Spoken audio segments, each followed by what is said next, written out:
Hello mga mare, nakita niyo na ba tong oven na 48 liters? Ba nauuso to ngayon? Na-curious nga ako. So ito nga, napadalan tayo ng sample.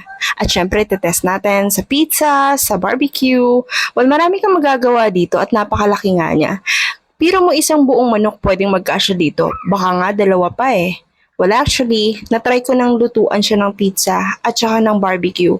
So far, napakagaling niya. And para sa mga beginners, walang problema. Kasi may mga instructions naman dito sa lead niya. Makikita mo kung ilang oras, kung ilang degree Celsius ang pwede mong gamitin sa bawat luto mo na example, pizza and all that. So, what are you waiting for mga mami? Sulit na ba ito?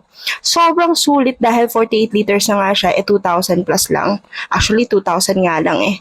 So, what are you waiting for? Nasa yellow basket lang, mami. Buy na. Bilisan mo na habang available pa.